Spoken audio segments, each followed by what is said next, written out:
इसमें हमारे साथ आपको बता दें आज जो है बरेली मेयर डॉक्टर उमेश गौतम जी हैं। सर कैसे हैं आप? मैं बढ़िया हूँ। अब सर जिस तरह से जो है लगातार आपने जो है बरेली को एकदम जो है स्मार्ट सिटी की ओर ले जा रहे हैं, तमाम बरेली में पुल्स बन रहे हैं, महाद्वीप सेतु अभी हाल ही में बना, तो जिस तरह से आपका ये लगातार प्लान आप करते जा रहे हैं, विकास हो रहा है, कि आगे क्या आपकी जो है और योजनाएं बरेली को लेकर हैं? देखिए, बरेली में बहुत सारी योजनाएं हम धरातल पे ला चुके हैं। चौड़ी सड़कें, हम कहीं से भी आए तो 6 लेन सड़क, 4 लेन सड़क, डिवाइडर्स बीच में जी, और महादेव पुल, आदिनाथ चौक, लगातार बरेली को व्यवस्थित करने का काम हम लोगों ने किया है।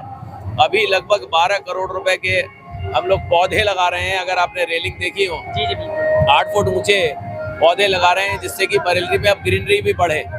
तो लगातार हम बरेली की व्यवस्था पर काम कर रहे हैं। बरेली हाट जो जहाँ पर लोग जमीनों पे फड़ लगाते थे और छोटी मोटी ठेले टाइप दुकान लगती थी, अब जो बरेली हाट निकल कर आया है, तो मैं ये दावा कर सकता हूँ कि पूरे भारतवर्ष में अगर सबसे अच्छा हाट कहीं है तो वो बरेली में है। वो भी 6 महीने बाद बरेली की जनता को समर्पित हो जाएगा। तो इस तरह के लगातार प्रोजेक्ट हैं।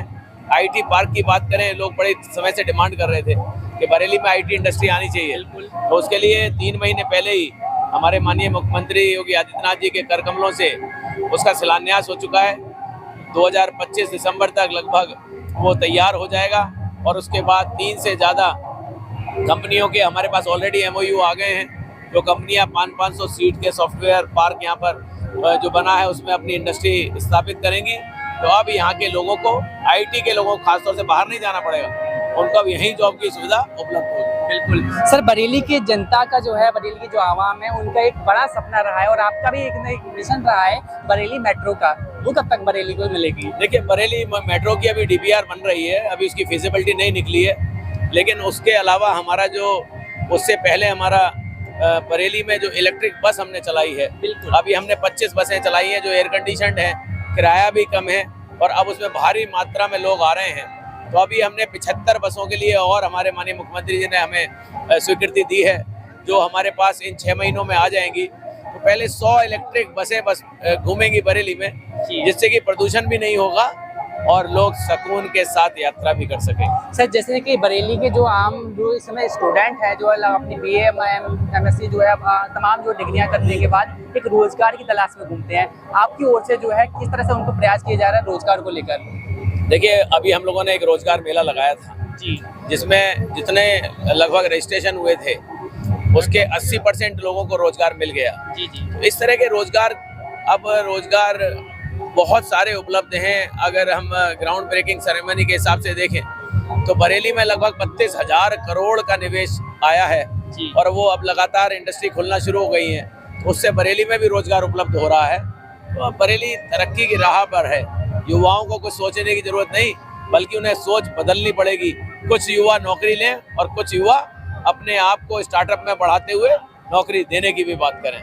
सर जिस तरह से जो है बरेली जो है आपने कांग्रेस इस समय लोकसभा चुनाव का जो है समय दौर चल रहा है, लगातार जो है आम तमाम पार्टियों तरफ से प्रचार हो रहा है। कांग्रेस के एक नेता ने का बयान है कि जो है मोदी सरकार की जो वॉशिंग मशीन है उसमें जो कोई नहाता है उसके ऊपर से जो भी उसके ऊपर जो काले दाग लगे हुए हैं या जो है FIR हो रही है, तमाम केसेस हैं, सब उस मशीन में जो धुल जाते हैं। क्या एक जवाब रहेगा इस पर आपका? मेरा ये कहना है, ऐसा उनको लगता है तो वो भी उस मशीन में आ जाए। अगर उनको लगता है कि विपक्ष में तो सिर्फ घोटाला, भ्रष्टाचार, उसके अलावा उनके पास है ही क्या, तो ये तो अच्छा है। वो अपने आप को ये तो बता रहे हैं कि हाँ, हमारे नेता सारे भ्रष्टाचारी थे, हमारे नेता सारे घोटालेबाज हैं।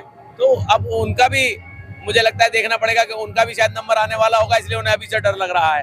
तो ऐसे लोगों को जनता समझ चुकी है और इस चुनाव में उन्हें सबक सिखाने का काम करेगी। सर राहुल गांधी का एक बयान अभी प्रेस कॉन्फ्रेंस करके उन्होंने कहा कि कांग्रेस के सारे खाते जो फ्रीज करा दिए गए हैं, मोदी सरकार ने जो हमारे ऊपर जो है ये दबाव बना दिया कि खाते फ्रीज करा दिए, आप पैसा नहीं निकाल पा रहे हैं, प्रचार नहीं कर पा रहे हैं। क्या ये सच, क्या जो बीजेपी पर आरोप लगाए, क्या कुछ कहेंगे आप? देखिए, आरोप लगाना किसी के लिए भी बहुत आसान होता है। उन लोगों ने कभी भी कानूनी प्रक्रियाओं का पालन नहीं किया, सारे ऑफिसेज को अपना गुलाम बना के रखा था।